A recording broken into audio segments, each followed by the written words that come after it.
3.5 हो गया।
ये बेसिक ऑपरेशन है और ये बेसिक ऑपरेशन जो हमारे पास है,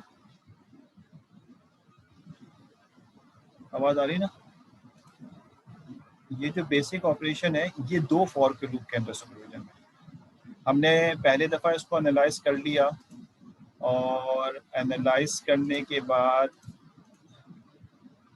पहली दफ़ा जब हमने इसको टोटल रनिंग टाइम से कर लिया था तो टोटल रनिंग टाइम के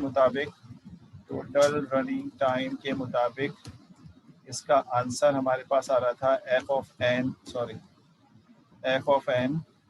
विच is equal to 2n square, ठीक है, प्लस 2n एन प्लस 2। ये आंसर आता है। मैंने इसलिए लिख दिया है कि आपको पता हो कि हमने टोटल रनिंग टाइम के मुताबिक ये आंसर निकाला है। अब हम निकालते हैं इसको बेसिक ऑपरेशन से। बार बार वर्ड यूज़ कर रहा हूँ, शुरू नहीं कर रहा, मसला हो जा रहा है। अच्छा खैर, हमने कहा ये हमारा बेसिक ऑपरेशन है और ये बेसिक ऑपरेशन दो बेसिकली फॉर लूप के अंदर छुपा हुआ है। अब किस तरह सॉल्व करते हैं इसको भी सॉल्व करके देख लेते हैं कि हम लिखते किस तरह से हैं। हम कहेंगे ठीक है, हम एक फंक्शन हासिल करना चाहते हैं इसका f ऑफ n, ठीक हो गया, विच इज इक्वल टू एक बेसिक ऑपरेशन है लेकिन 2 फॉर का लूप। आपको पता होना चाहिए कि फॉर का लूप समीशन में कन्वर्ट कैसे होता है। समीशन का साइन आपको पता ही होगा, आपने पढ़ा होगा अपने फर्स्ट ईयर की मैथ्स या सेकंड, ये समीशन का साइन।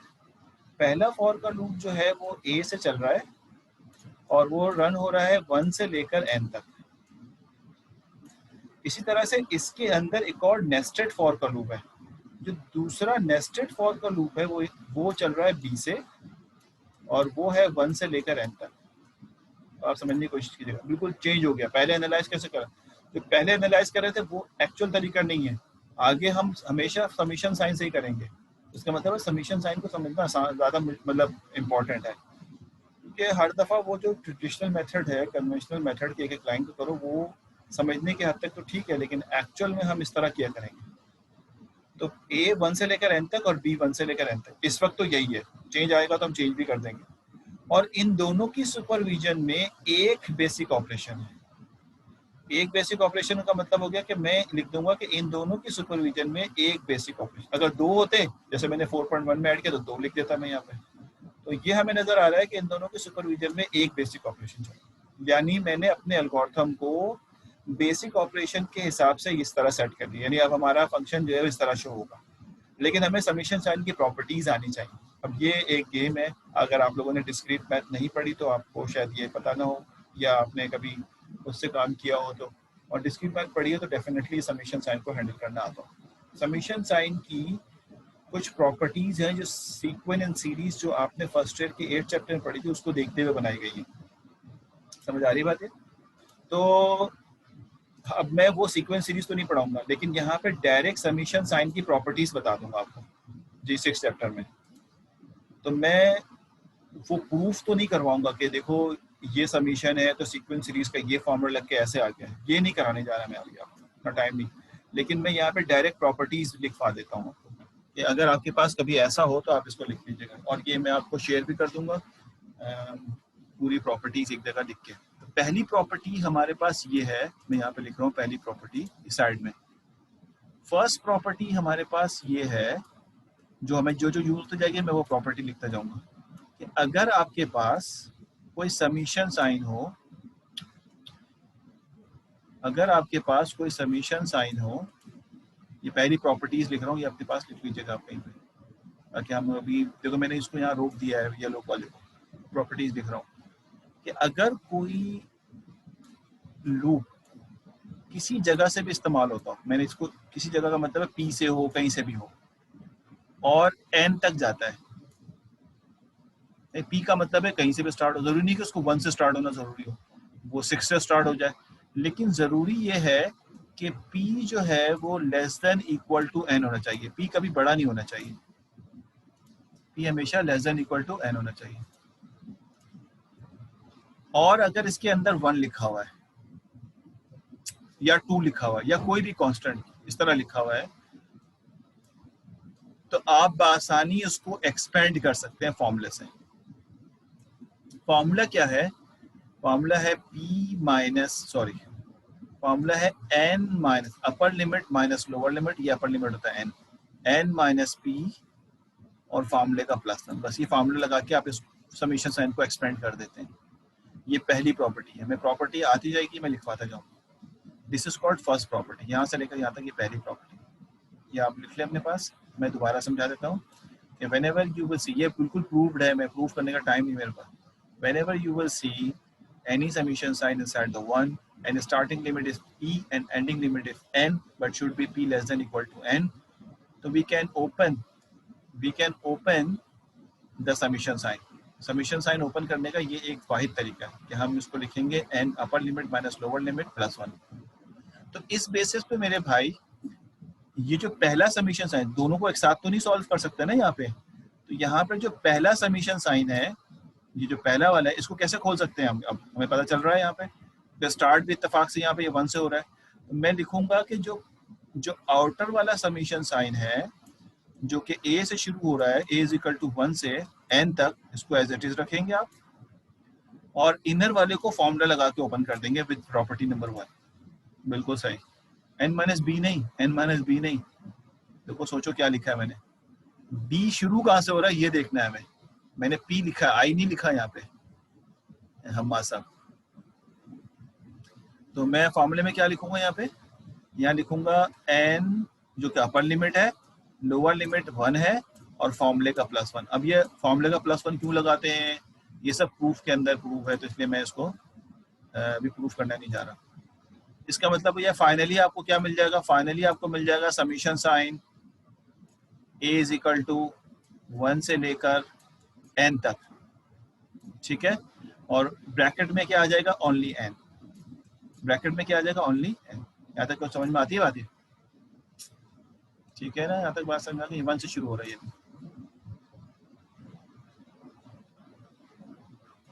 ठीक, यहाँ तक कोई कंफ्यूजन तो नहीं? यस, सारे लोगों को समझ में आना चाहिए।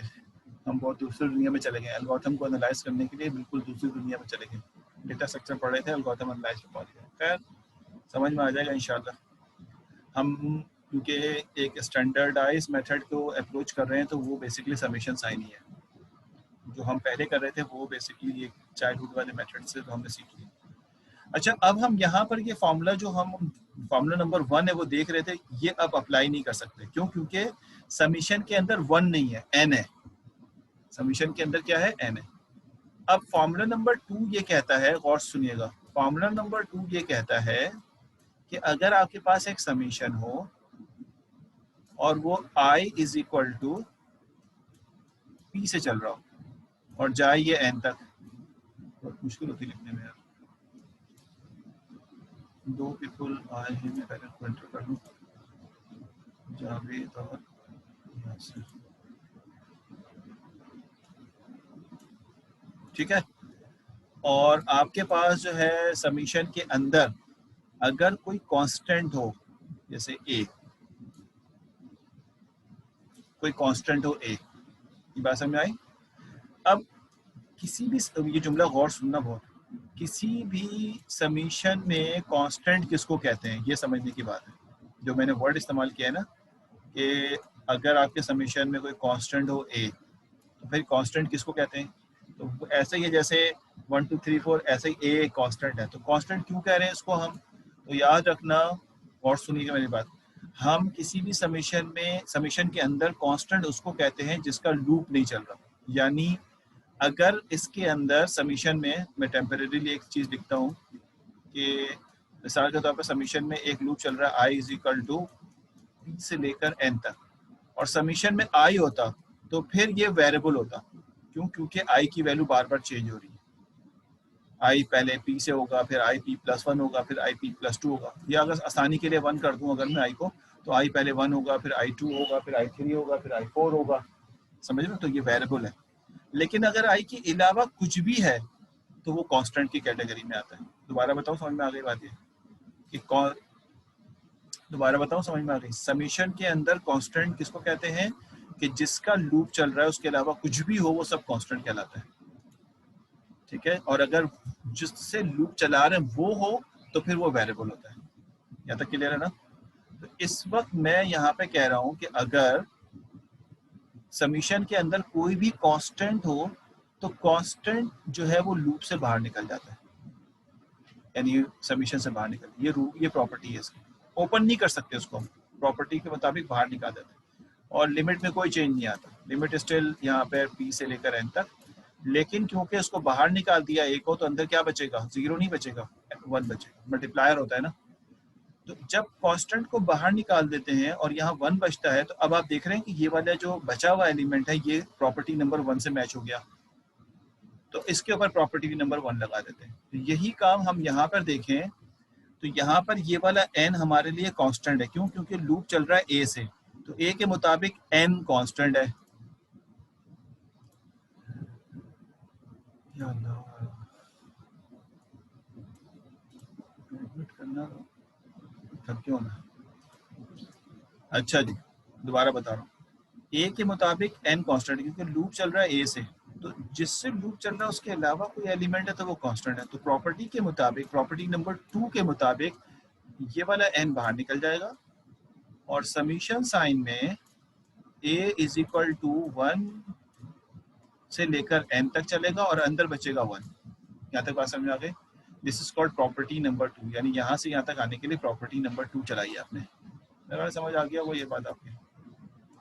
अब आप इस काबिल हैं कि आप इसके ऊपर प्रॉपर्टी नंबर 1 लगा के उसको ओपन कर दें, तो फाइनली आपके पास जो चीज़ बचेगी वो इस तरह आएगी कि F of N which is equal to, ठीक है। और आप कह सकते हैं कि जो बाहर वाला एन है वो एज इट इज, जो बाहर वाला एन है ये एज इट इज, ब्रैकेट, अब फॉर्मूला लगा रहे हैं, upper limit minus lower limit plus 1, upper limit यानी n माइनस लोअर लिमिट यानी 1 n प्लस 1 फॉर्मूले का। तो अब आपके पास क्या बचा, n into n, n into n. तो फाइनली आपके पास सॉल्व होकर रिजल्ट आ जाएगा, एफ एन का रिजल्ट आ जाएगा n। यानी आप अगर बेसिक ऑपरेशन से सॉल्व करेंगे तो आपके पास running time, not total running time, running time जो है वो ये आ जाएगी। यकीनन ये आपके मेथड से वेरी करती है। ये है रनिंग टाइम, सॉरी इसको राइट कर लेते हैं। रनिंग टाइम जो है आपका ये आ जाए। अब आप देखें एक ही एल्गोरिथम था, यही एल्गोरिथम को जब हमने टोटल रनिंग टाइम से निकाला था तो इसका आंसर आया था 2n square plus 2n plus 2। लेकिन जब इसको बेसिक ऑपरेशन से किया तो इसका आंसर आया n स्क्वायर। ये तो समझ में आ गई बात, फर्क तो आना ही आना है, क्योंकि इसमें आपने सबको एनालाइज नहीं किया, सिर्फ इस लाइन को एनालाइज किया, फर्क तो आएगा आएगा।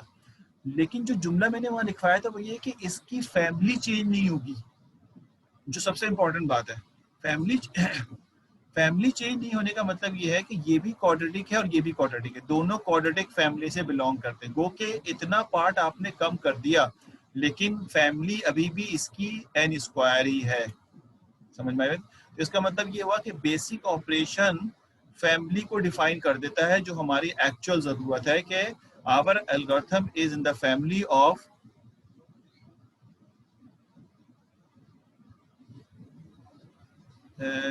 पीछे वाला सवाल हमने बेसिक ऑपरेशन से नहीं किया था। पहले जो हमने 2n स्क्वायर प्लस 2n+2 जो निकाला था वो हमने टोटल रनिंग टाइम निकाली, एक एक लाइन को एनालाइज किया था। लेकिन अभी जो हम कर रहे हैं ये बेसिक ऑपरेशन से कर रहे हैं, तो इसलिए दोनों में फर्क भी आ रहा है। बेसिक ऑपरेशन में कुछ कांस्टेंट कम रहेगा, कुछ चीजें कम रहेंगी, समझ में आई बात है, लेकिन फैमिली वही रहेगी जो फैमिली एग्जिस्ट करती है। तो ये हमारी मजबूरी है कि हम कम को एक्सेप्ट कर लेते हैं लेकिन फैमिली चेंज नहीं होती। तो जब हम इसको लिखते हैं, ये मैं अभी सिर्फ लिखने का तरीका बता रहा हूँ कि बताओ आपका एल्गोरिथम किस फैमिली से बिलोंग करता है या कैसे बिलोंग करता है। ठीक है, टाइम कॉम्प्लेक्सिटी क्या है आपके एल्गोरिथम की, टाइम कॉम्प्लेक्सिटी। ये आखिरी बात करके फिर मैं बबल सॉर्ट पे जाता हूँ, टाइम कम रह गया मैं। तो हम लिखते हैं हमारे एल्गोरिथम की टाइम कॉम्प्लेक्सिटी ऑर्डर ऑफ, और जो इक्वेशन की हायर पावर होती है उसको सिर्फ लिख देते हैं ऑर्डर ऑफ एन स्क्वायर। तो इसका मतलब है ये हमारा एक्चुअल आंसर है जहाँ हमें पहुँचना था, कि हमारे जो गिवन एल्गोरिथम है उसकी time complexity order of n square है। हम बीगो से प्रेजेंट करते हैं, बीगो क्या होता है हम थोड़े दिन में पढ़ लेंगे उसको। लेकिन चाहे मैं टोटल रनिंग टाइम से बीगो की बात करूं, टोटल रनिंग टाइम से बीगो की बात करूं, या मैं बेसिक ऑपरेशन यानी यहाँ से भी अगर बीगो की बात करूंगा तो एन स्क्वायर ही लिखूंगा, क्योंकि जो हायर पावर होती है उसी को लिखा जाता है, इसमें सिर्फ उसी को लिखा जाता है। और यहाँ पे भी बात करो तो इसी को लिखेंगे। तो दोनों सूत्रों में एन स्क्वायर आंसर आएगा। तो इसलिए जो बड़े एल्गोरिथम होते हैं, कॉम्प्लेक्स एल्गोरिथम होते हैं, उनको हम बेसिक ऑपरेशन से सॉल्व करते हैं, जिससे ये फायदा होता है कि एटलीस्ट हमारी फैमिली जो है वही रहती है जो एक्चुअल फैमिली है। ठीक है, अब मैं यहाँ तक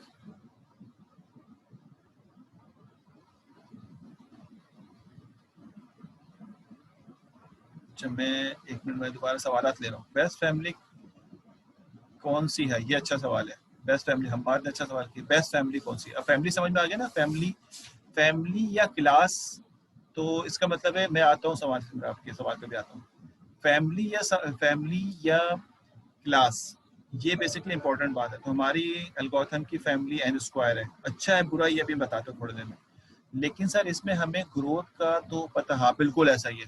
अगर वो आपसे कहता है कि आप ग्रोथ पता चल रहा है कि क्वाड्रेटिक ग्रोथ होगा, लेकिन एक्चुअल ग्रोथ नहीं पता चलेगा, ये बेसिक ऑपरेशन का ग्रोथ पता चलेगा, यहाँ पे एक्चुअल ग्रोथ नहीं पता चलेगा। कहाँ रखूँ उसको, मैं सवाल ले रहा हूँ।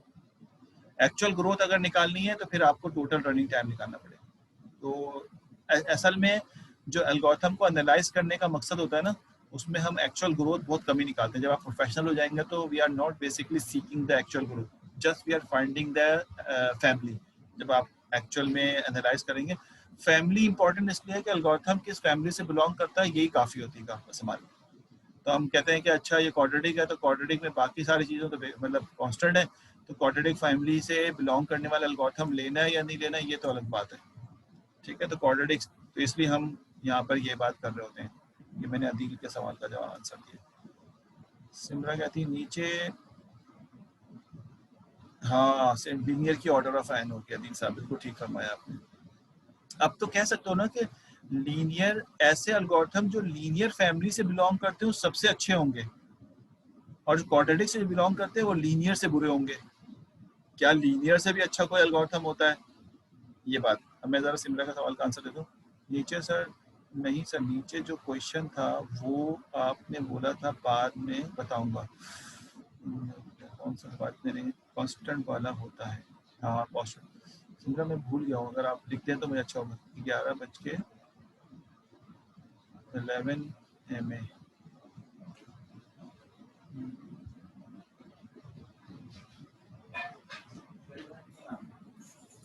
नहीं समझ पा रहा हूँ आपका सवाल। चले, कौन सा बात मैंने कहा था बाद में बताऊंगा, मैं सवाल नहीं समझ पा रहा। अच्छा 11वीं स्लाइड में, चलो ठीक है, अच्छा हो। 11 MA का मतलब है 11वीं स्लाइड में, ये अच्छा ये नीचे, हाँ हाँ ये बात सही की ना, अब समझ में आ गया। ये मिटा रहा हूँ सारा मैं।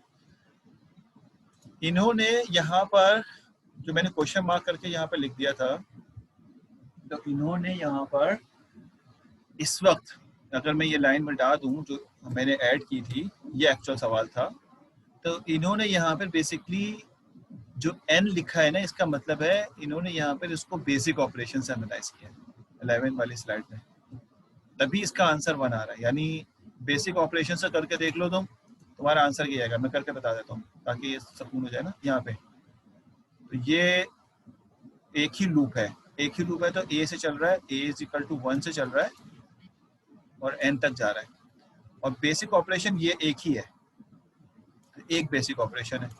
जब मैं इसको सॉल्व करूंगा तो आपके समझ में आ रहा होगा क्या होता है, upper limit minus lower limit n+1 फॉर्मूले का, 1 से 1 कैंसिल हो जाएगा, आंसर कितना आ जाएगा n। ये वही n है जो इन्होंने आंसर लिखा है। इन्होंने बेसिक ऑपरेशन से एनालाइज किया था, हमने शुरू में बेसिक से नहीं किया था, हमने पूरा प्रॉपर टोटल रनिंग टाइम निकाला था। तो दो वर्ड है, टोटल रनिंग टाइम। अभी ये रनिंग टाइम आ गया है, ये रनिंग टाइम आ गया है, टोटल नहीं है। टोटल होता तो मैं इसको 1 कहता, इसको n+1 कहता और इसको n कहता, तो फाइनल आंसर मेरे पास आ जाता 2n+2। फर्क आ रहा है ना?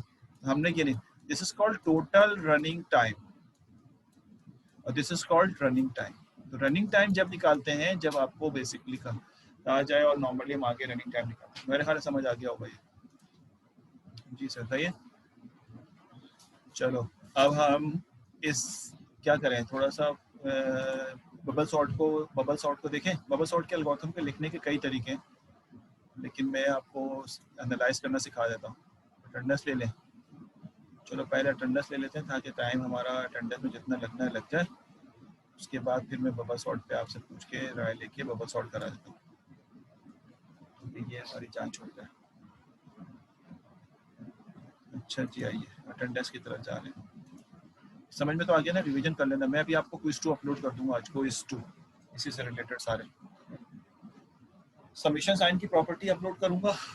अभी हमने 2 ही प्रॉपर्टी देखी ना, इसकी और 6-7 प्रॉपर्टीज हैं। क्विज 2 चलो मैं क्लास ऑफ कर दूंगा, मेरा क्वेश्चन कोई नहीं, अगली क्लास में पढ़ लेंगे। अटेंडेंस तो ले लेना। अच्छा मैं स्टॉप कर दिया, मैंने स्क्रीन शेयर करता हूँ ये वाली, और यहाँ पे इसको छोटा करके अटेंडेंस लेना शुरू करता हूँ। ठीक है, मैं अटेंडेंस लगा रहा हूँ। जब मिस हो जाएगी ना फिर मैं आपसे पूछूंगा। अभी आप कोई भी टेक्स्ट नहीं लिखिएगा। अभी मेरे पास जो आईडी लिखी हुई है उन्हीं को मैं अटेंडेंस लगा रहा हूँ। आपसे देखें जो मैं एक्सेल में शो कर रहा हूँ। नजर आ रही है ना एक्सेल शीट आपको? अच्छा जी, हमारे पास पहला स्टूडेंट है 10266 10266 फॉरवर्ड। आपकी अटेंडेंस लगा दी मैंने। 10278 हसन, आपकी अटेंडेंस लगा दी। 10298। अब देखो सब सीक्वेंस में आ रहे हैं, मुझे कितनी आसानी हो रही है अटेंडेंस में भी ना। 10302 10302, वरना बहुत रैंडम हो जाता है। 10426 10426 10555 10615 10615 10663 10663 10900 10900।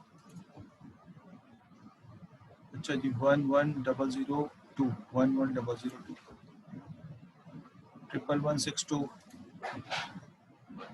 11189 काफी गैप आ गया। 11210, उसके बाद 11231 11231। अच्छा जी, 11231 के बाद है 11456 11456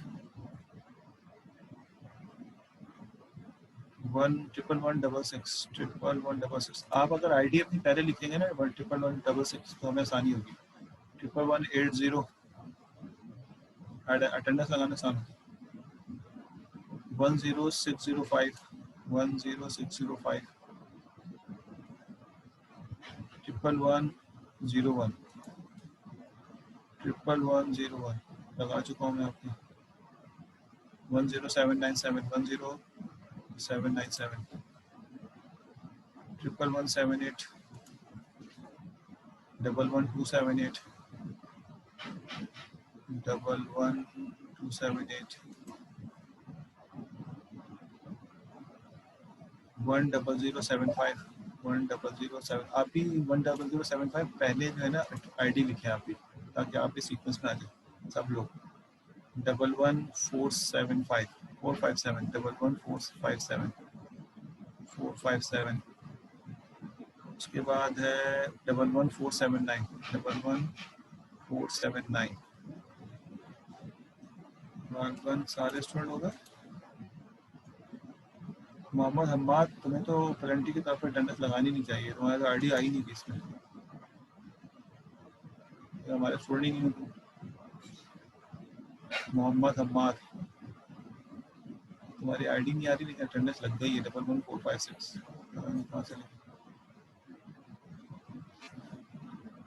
अच्छा स्टूडेंट, मैं 10618 अटेंडेंस लग गई तो ये भी आता है।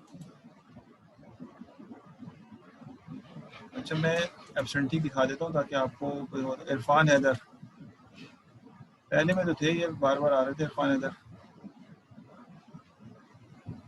इनका मैं फर्स्ट पर लिख देता हूँ। मोहम्मद फैज़ान कियानी, ये एब्सेंट है।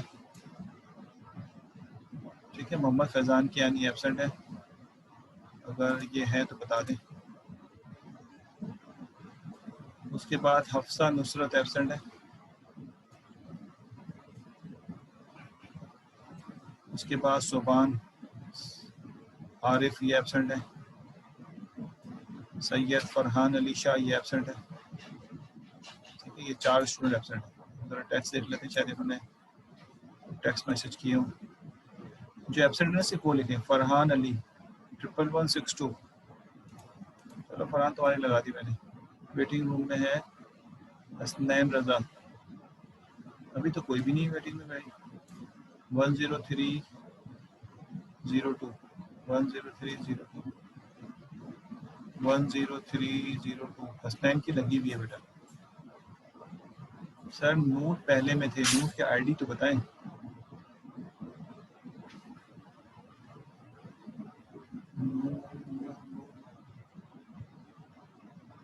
नोट की तो लगा दी मैंने, नोट की तो लग चुकी है। ठीक है भाई, चलो बबल शॉट पढ़े।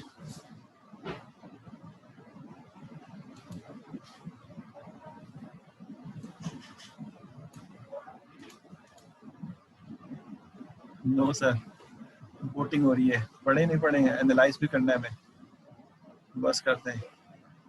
नो सर, प्रोजेक्ट का बता दें। हाँ प्रोजेक्ट मैं लिस्ट शेयर करता हूँ आज आपको गूगल क्लासरूम पे, एक टेंटेटिव लिस्ट शेयर करता हूँ, आपको आइडिया हो जाएगा। आपको मेरी हेल्प चाहिए होगी उसमें डेफिनेटली। आपको 2 चीज़ें देनी है मुझे, एक प्रोजेक्ट देना है, असाइनमेंट 2 देना है, और क्विज 2 देना है, और पाइथन के लिए वो देना है, क्या नाम है, लिंक। हो सकता है आपके पास हो भी, लेकिन फिर भी मैं दे दूंगा पाइथन का। ये 3 चीज़ें मैं इंशाल्लाह शेयर करता हूँ। ठीक है, बाकी अगली क्लास में करेंगे। Thank you very much. Quiz 2 आज दे दूंगा, कल तक का टाइम दूंगा। सर एक्चुअल ग्रोथ मालूम करने के लाजमी तो नहीं होता? नहीं, एक्चुअल ग्रोथ लाजमी नहीं होता। हमारे पास बेसिक ऑपरेशन से ही ग्रोथ निकाले जाते हैं, लेकिन आना चाहिए हमें अदीब साहब। तो इसीलिए बेसिक फंक्शन और समीशन फंक्शन को ज़्यादा फोकस किया जाता है, बेसिक ऑपरेशन। और तो हम अभी bubble sort, insertion sort, selection sort जब करेंगे ना, तो हम बेसिक ऑपरेशन से करेंगे, क्योंकि उसमें एक एक लाइन को एनालाइज नहीं कर सकते। तो इंशाल्लाह अगली क्लास में हम यही काम करेंगे, उसके बाद फिर हम लिंक लिस्ट को पढ़ के निपटा देंगे, तो हमारा ये 3 टॉपिक मिड टर्म तक का कंप्लीट हो जाएगा। सर वीडियो जल्दी, चलो आज कोशिश करता हूँ, आज मुझे असल में पिछली क्लास का करना है, फिर आज। ठीक है, अल्लाह हाफिज़।